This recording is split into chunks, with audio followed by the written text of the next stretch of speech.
is your host, Benjamin Saxton, and welcome to a Fighter's Chance podcast, where we give people in the combat sports world an opportunity to talk about the things worth fighting for. Today's guest is professional mixed martial artist. He's won the Australian Brace Featherweight Championship, first ever two-division title holder in one championship, top featherweight in the world, the one championship featherweight champion, the Martin Nguyen. How are you doing, my friend? I'm doing well, man. It's good to catch up with you. Yeah, me too. I'm excited to have you on. You've seen success at some of the highest level at one championship. You've the first ever to have two titles. Almost had three, which is really cool. It didn't work out, but you still have that accomplishment of being the two title holder. And your fights are always exciting. You know, you have I think it's something ridiculous, like 91% finish rate in your fights. It's absurd. Yeah, I don't keep track of the finish rates, but yeah, they're the one goal that I always aim to obviously finish my opponent by all means necessary. But obviously, if it doesn't go to plan, there's that 9%. Right. Well, and I mean, it's been by knockout, by submission. So obviously, anyone that's seen your fight has seen the power that you possess, and it can happen at any given time. So it's always exciting to watch you fight. But Thank you. Today's conversation, I want to talk with you because you have an interesting story where I talk to a lot of different people in a lot of different sports, whether it's mixed martial arts, boxing, Muay Thai, and I hear a wide variety of different stories. But you had started mixed martial arts, I believe, at a later age, like in your 20s, right? Like early 20s. Yeah, I started at 21. Okay. Did you have mixed martial any? arts in general. Okay. Did you have any other martial arts training before that? Nah, not one Really? bit. Nothing. Not one bit. It was basically I started off jiu-jitsu at the age of 20. Okay. And that was like an occasional grapple / class here and there. But I put my head down when I was 21, and I started everything from there. That's pretty wild, because a lot of the times I hear people, they're starting so young, and then you starting at 20, 21, and then to be as good as you are and to achieve what you have, that's pretty wild. Thank you. Yeah. I mean, it all started off in the rugby career, and I think having that rugby career as my background, I mean, the wrestling and the takedowns and the tackles is what we call it. Yeah. That kind of helped me gain that little bit of acknowledgement of takedowns in jiu-jitsu when I first started it. So that's what made me fall in love with it, I guess. Yeah, were you pursuing rugby to hopefully make that the career, and the injuries kind of got in the way? That was the ultimate goal, and I did play representative football from the age of 16, and so yeah, I considered. I mean, back then I considered myself talent, but yeah, injuries got in the way, and life took its course, and it is what it is. Moved on.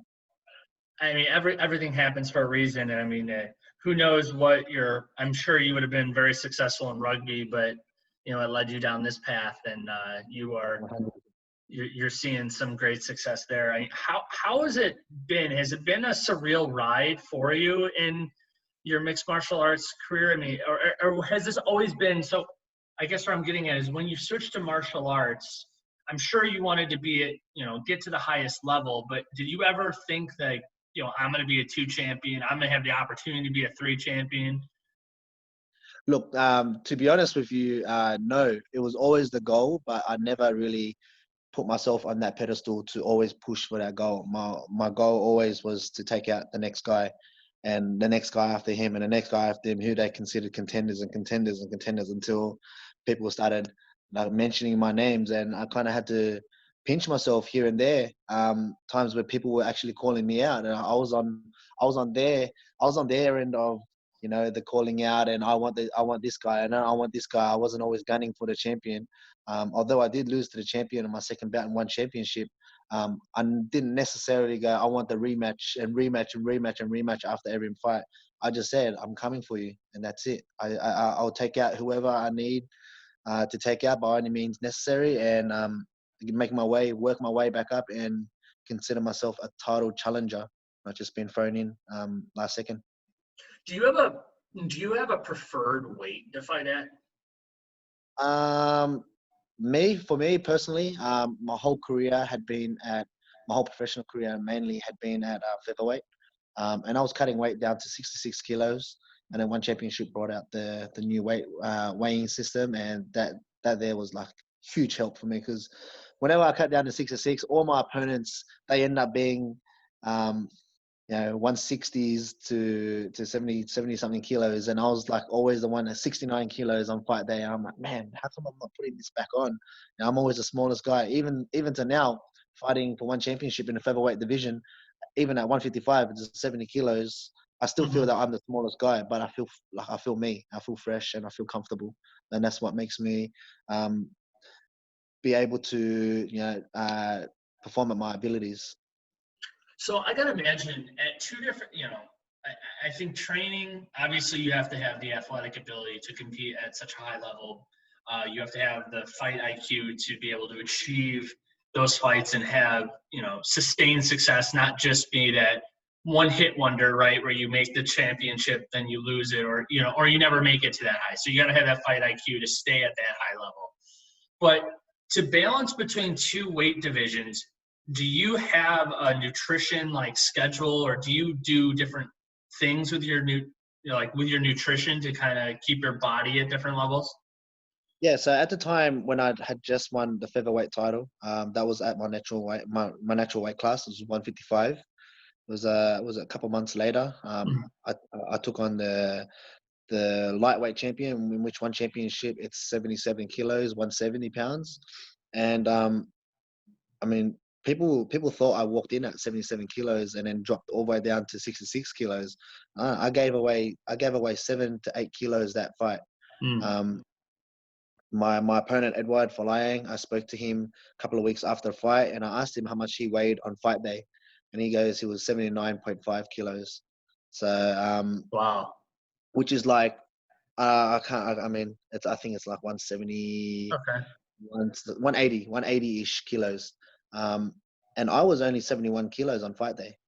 Like for me, weighing in with the weight, I had my backpack on, I had my full tracksuit on, I had bottles in my bag because we were going out exploring Philippines, um, and yeah, I was weighing in, and fight day I was 71 kilos. I gave away 8.5 kilos that fight time, and then the moment I won that belt, I was more than halfway ready to go down to 66 kilos, which is 145, and I had a nutritionist jump on board, and she helped me so much.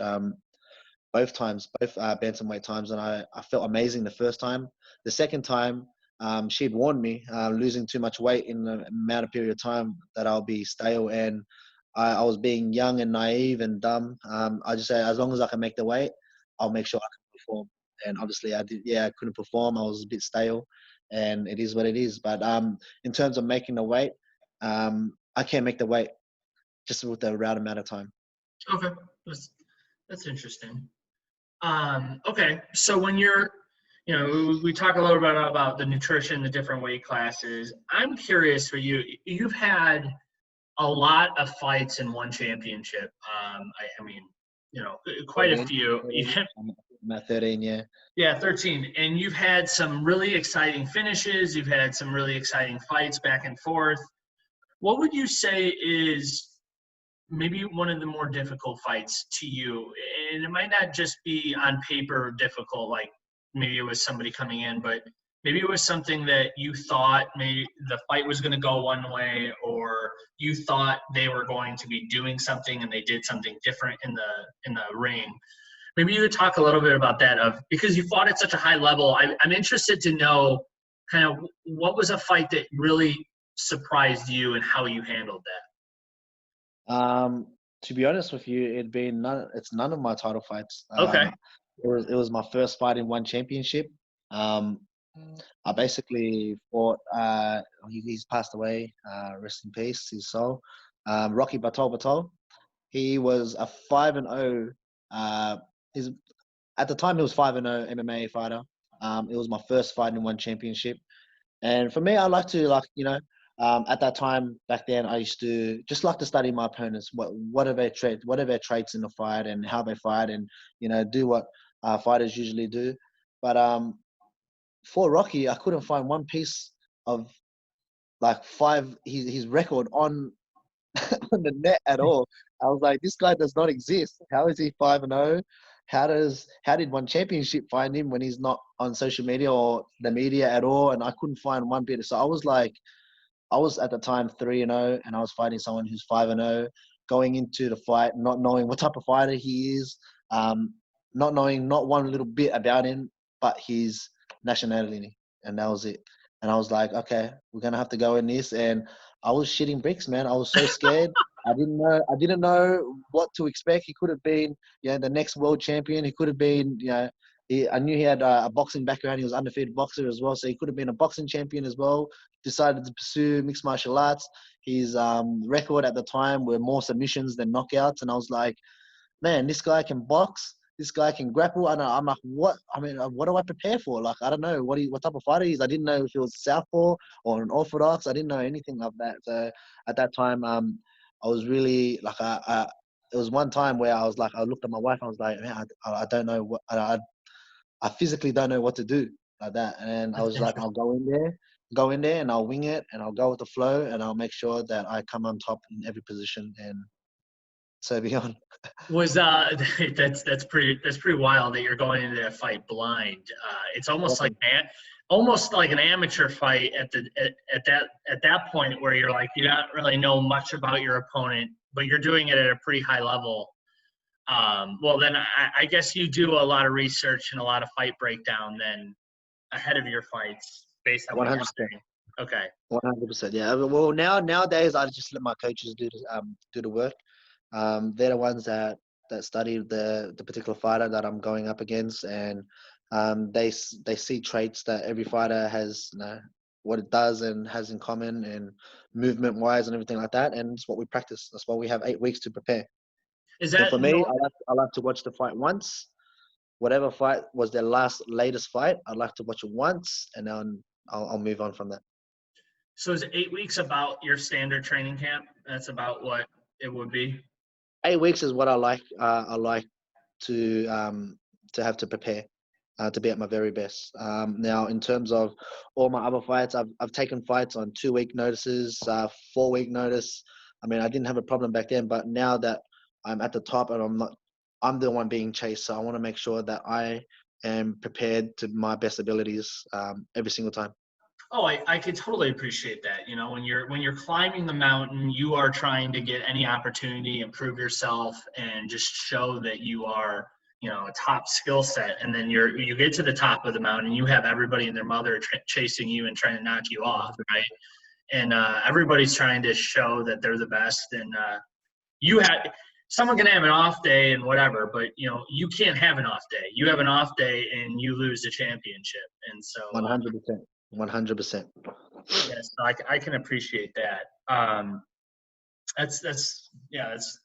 totally get that. Now, with your training and you talk about your coaches breaking that down, how in step are you with them where they're breaking down film, and then are you guys working through like, okay, this is a weakness that we see them do, whether it's leaving their guard down or their hands down, and then are you bringing in sparring partners to replicate that, or are you guys just kind of doing your own strategy? Yeah. So in terms of my coaches stepping in and analyzing my next opponents, I mean, I work with Henry Hoof. I work with Greg Jones, Kambazani, the best in the game at the moment. Also have one of the best middleweights in the world, Anglan Sung, in my corner as well. So I've got 4 guys to help analyze it, and it's basically what they see that they all agree on, and it's up to me to see it for myself during the sparring sessions. And if my training partner does the same thing, or if I see a split image of it, it's like a matter of me seeing it. And the moment I see it, it's embedded in my head that I see it all the time now. And then I got to work my game from there. What do I do from there, and movement from there, and go from there. Yeah. That's pretty cool. It's more of the fact that they want me to see the same thing, not just agree. Okay, yeah, he does this. Okay, yeah, he does that. It's more the fact that as long as you see it for yourself. And then you can visualize it happening in a fight, and what can you do to counterize his attacks or his defenses or his mistakes.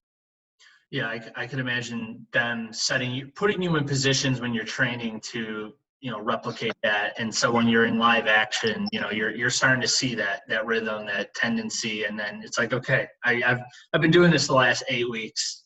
This is the next. 100%. 100%. Nice. Well, your last fight, you had two in 2019. You had two fights in 2019, and then COVID kind of happened. What's kind of on the docket for 2020? I know you're trying to get stuff in. What's on the docket for 2020? Yeah, so 2019, I had two fights. It was meant to be three. I was meant to challenge. I was meant to face Christian Lee. He was challenging me for my featherweight title. He stepped up last minute to fight in the tournament. I think Eddie Alvarez got injured, and he stepped in that tournament to win that title. That was my opponent, and after that event, it was like 6 weeks or 7 weeks before the time he had to fight me, and it was I seen his weight when he weighed in. There was no way he was going to lose 7 kilos in 6 weeks or whatever it was healthily. But him being at his 100% best and challenging me for the title, so I kind of figured that there was no one else in line that had deserved it at that time, and that fight fell through in November, and then at the start of the year, I signed a bout contract to fight Tan Lee, defending my title against the next contender other than Christian. And COVID happened. So now that we're in a state of coming back of fighting, the event and country is still yet to be finalized, but the opponent remains the same, and I am preparing for the very best possible. Maybe you can walk me through from a champion's perspective of your opponents coming up. Do you have much of a say on who your next opponent is? Does one championship kind of give you some options, and you're like, okay, this is who I think deserves the opportunity. This would give me the biggest challenge, or do they just say, hey, this is the next man up? For me personally, I speak to the owner of One Championship, Chatri. He does give me options. I just say, give me the next guy. Give me the next guy in the featherweight division. I'll take on anyone. This is my division. There's no picking and choosing. I'll fight anyone. Obviously, who you guys deem is the next title contender. And after that, I'll fight the next person and the next person and the next person until the wheels fall off, man. This is my division. This is my division, and I know there's going to be people who I was once upon a time that are like climbing through the ranks and want to take out the lion, and it's up to me to step up and defend my city. Oh, absolutely. I always wondered on that, because sometimes, some fighters are a little bit different or particular on who they're fighting, whether it's at all different stages, right? Whether you're a champion or not. Sometimes people are more particular on who they're fighting or when they're fighting. So I was just curious on your perspective on that. Yeah, fair enough. COVID kind of shut the world down. We all know you're a champion fighter. We all know that you train your ass off. You have awesome fights. But if your fans wanted to know, Martin, what you like to do outside of training, like what are some of the things that bring you joy when you're not training or you're not fighting? Bro, I live the boring life, man. Yeah. I have a family. I like to hang out with my family. I like to, believe it or not, I like to pick up and drop off the kids to school. I like to take them to after school activities. I like to watch them, watch them grow up. I know these things people take for granted, and for me, like taking my son to rugby, watching him play, and I was like, man, I miss this game so much. Taking my daughter to, she plays flag football, tag, Oz tag, watching her do that, and then taking her to gymnastics, and then my youngest one, I'll take her to swimming, and like it's just, I like to do that. I like to, not only give my wife a break, but I like to just have that bond with the kids. Anything to do with sports, they're not choosing my wife. They're running straight to their dad, and that's the best thing about it. And other than that, my free time, man, I go for rides. I train with my team, and I also play games, and I hang out and just watch movies all day. So watching your son play rugby, does that really give you the itch? You're like, man, you don't know how lucky you have. Wow, man, I'm just like, man, this is what you do. These guys just smashed you. I want you to do the same thing. I get very competitive. Especially in rugby, because that's how I mean. Growing up playing rugby, it's not as rough as what it used to be, but I was just so used to being ragdolled around by like 100 kilo, 200 pound Samoans and Tongans and guys who are like adults at teenagers. And I'm just Right. like, oh man, yeah, I'm just like, man, I'm just toughening them up. And I love watching my son play. He's a regional sprinter, athletics sprinter in our area, and he's very fast. And when he gets the ball, it's like he's whizzing everywhere, and it's hard to catch. So it's fun to watch.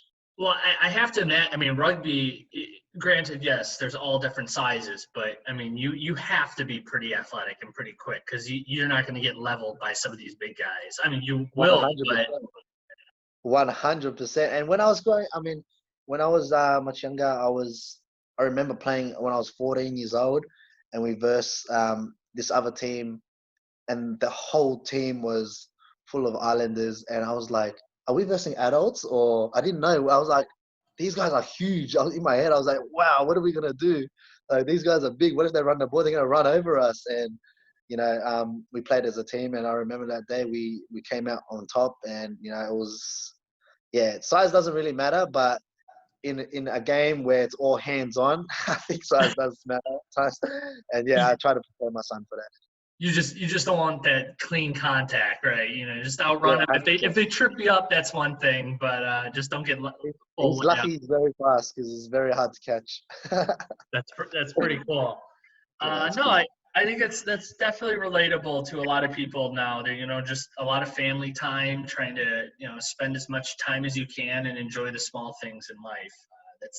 Yeah, a lot of people. I mean, there's I think a lot of misconception as well, where um, like people look at me and like, oh, you play games. Like during my off times, when I'm away from training Mhm. in general and away from the fight scene and fight camp, I don't like to think one bit of, I don't want to think about, oh, what I'm going to do next at training, or who am I going to train with next. I don't want anything to do with MMA in my brain. I just want, me time, something that makes me happy. I don't have to stress about, or, being called out or anything like that.